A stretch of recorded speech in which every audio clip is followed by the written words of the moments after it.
அனைவருக்கும் விஜயலட்சுமியின் அன்பான வணக்கம். அனைவரையும் மைண்ட்பீட் சேனலுக்கு வரவேற்கிறேன்.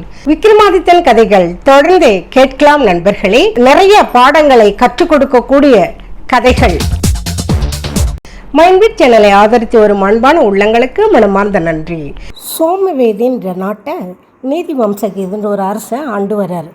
அவர் அந்த ஊரில் பத்ரகாளி கோயில் ஒன்றை கட்டி கும்பாபிஷேகம் பண்ணுறாருங்க. கும்பாபிஷேகத்துக்கு நிறைய பேர் வராங்க. அதில் ஒரு அழகான ஒரு பொண்ணு வரா. அந்த பொண்ணை பார்த்த ஒரு இளைஞன், இந்த பொண்ணை எனக்கு கல்யாணம் பண்ணால் என்னோடய தலையை பத்ரகாளிக்கு காணிக்கையாக கொடுப்பேன்னு வேண்டிக்கிறான்.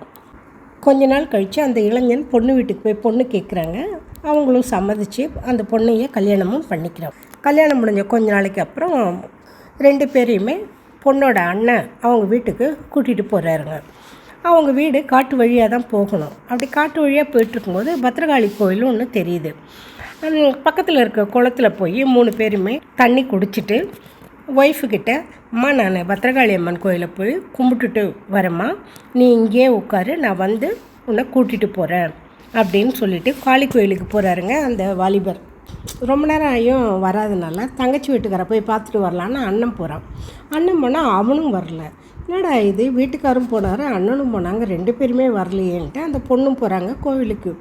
போனால் 2 பேரோட தலையும் தனித்தனியாக கிடந்து உடம்பு அலங்கோலமாக கிடக்குது.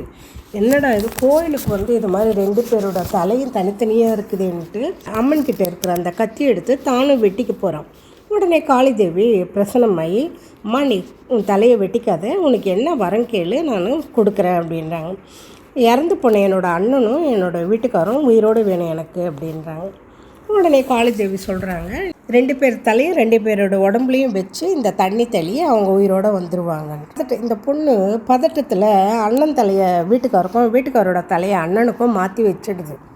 அந்த பொண்ணுக்கு கணவன் யார் அப்படின்னு கேட்குதுங்க வேதாளம்.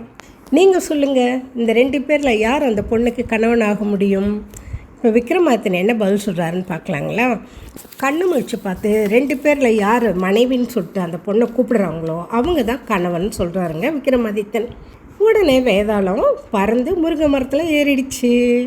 எப்பவும் போல் நம்ம ஹீரோ விக்ரமாதித்தன் அந்த வேதாளத்தை எடுத்து தோள் மேலே போட்டுட்டு வந்துட்டுருக்காரு. திரும்பவும் அந்த வேதாளம் கதை சொல்ல ஆரம்பிக்குதுங்க. அர்ஜுனசாமின்றவர் மச்சிலின்ற கிராமத்தில் வாழ்ந்துட்டு வராருங்க.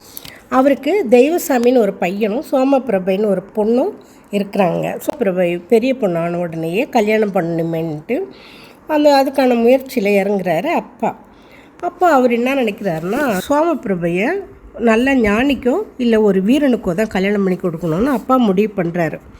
ஒரு நாள் ஒரு ஞானி வர்றாரு. வந்து அவங்க அப்பா கிட்ட தன்னோட பேர், தான் ஊர், நான் என்ன படிச்சிருக்கேன் அப்படின்லாம் சொல்லி உங்கள் பொண்ணை எனக்கு கல்யாணம் பண்ணி கொடுங்க அப்படின்றாரு. உடனே ஞானியாச்சே, சரிப்பா நான் உனக்கு கல்யாணம் பண்ணி கொடுக்குறேன்னு சொல்லிடுறாரு. சோமபிரபையோட அண்ணங்கிட்ட ஒரு சூரன் வந்து பொண்ணு கேட்குறாரு. சரி சூரனாச்சேன்னு சொல்லிவிட்டு அவரும் சம்மதிச்சிட்றாரு. இவங்க 2 பேருக்குமே தெரியாமல் அவங்க அம்மா கிட்ட வந்து அவங்க சோமபிரபையோட அம்மா கிட்ட ஒரு சூத்திரதாரி வந்து ஒரு பொண்ணு கேட்குறாரு. 3 பேருமே அவங்களுக்கு தெரியாமையே வாக்கு கொடுத்துட்றாங்க. 3 பேருமே பொண்ணு கேட்குறதுக்காக வரும்பொழுது எனக்கு தான் உனக்கு தானே சண்டை வந்துடுது. பொண்ணை பார்த்தா பொண்ணு காணோம். அச்சோ இங்கே தானே இருந்தால் எங்கே போனால் பொண்ணுன்ட்டு எல்லோரும் தேட ஆரம்பிக்கிறாங்க. அப்போது அந்த பொண்ணோட அப்பா என்ன சொல்கிறாரு, ஞானியை பார்த்து, நீங்கள் தான் ஞானியாச்சே, என் பொண்ணு எங்கே இருக்கான்னு கண்டுபிடிச்சி சொல்லுப்பா அப்படின்னோடனே அவர் பார்த்துட்டு சொல்கிறாரு, உங்கள் பொண்ணு வந்து பத்திரமா இருக்கா, ஆனால் அரக்கன் தூக்கிட்டு போயிருக்கான் அப்படின்னு.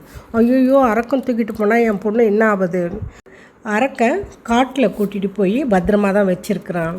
ஐயோ காட்டுக்கு நடந்து போகிறதுனால எவ்வளவோ நாளாகுமே, நாங்கள் எப்படி போய் பொண்ணை போய் காப்பாற்றுறது நான் அப்படின்னு யோசனை பண்ணுறாரு.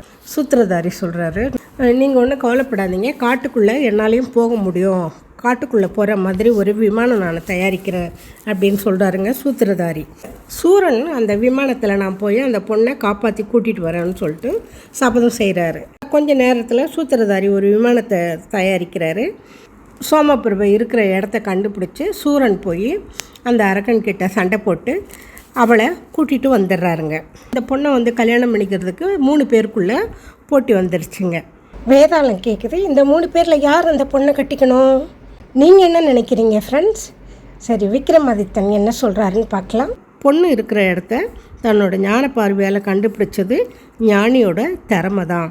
ஆனாலும் அவள் இருக்கிற இடத்த கண்டுபிடிக்க விமானம் செஞ்சு கொடுத்த சூத்திரதாரியும் பாராட்ட வேண்டியது தான். ஆனால் உயிரை துச்சமாக மதித்து அரக்கம் கூட சண்டை போட்டு பொண்ணை காப்பாற்றிட்டு வந்தான் இல்லையா சூரன், அவன்தான் சிறந்தவன். அதனால் சூரனுக்கு தான் அந்த பொண்ணை கல்யாணம் பண்ணி கொடுக்கணும் அப்படின்னு சொல்கிறாருங்க விக்ரமாதித்தன். விக்ரமாதித்தன் சொன்ன பதிலை கேட்ட உடனேயே வேதாளம் முருங்கை மரத்தில் போய் ஏறிடுச்சுங்க. எப்பவும் போல் நம்ம ஹீரோ விக்ரமாதித்தன் ஓடி போய் அந்த வேதாளத்தை கட்டி பிடிச்சி இழுத்து தோளில் போட்டு வர்றாருங்க. வேதாளம் அடுத்த கதையை சொல்ல ஆரம்பிச்சிடுச்சு. ரொம்ப இன்ட்ரெஸ்டிங்காக போயிட்டுருக்குது இல்லைங்களா? விக்ரமாதித்தன் கதைகள் தொடர்ந்து கேட்கலாம் நண்பர்களே. இந்த கதையை கேளுங்க. உங்களுக்கு பிடிச்சிருந்தா ஷேர் பண்ணுங்கள், கமெண்ட் பண்ணுங்கள். மைண்ட்பீட் சேனலை சப்ஸ்கிரைப் செய்யுங்க. கதைகள், மோட்டிவேஷனல், ஆன்மீகம், கதைகள் இது போன்ற பயனுள்ள நிகழ்ச்சிகளை காண்பதற்கு மைண்ட்பீட் சேனலுடன் தொடர்ந்து பயணித்து வாருங்கள்.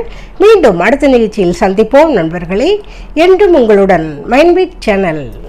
நன்றி, வணக்கம். Thank you for watching.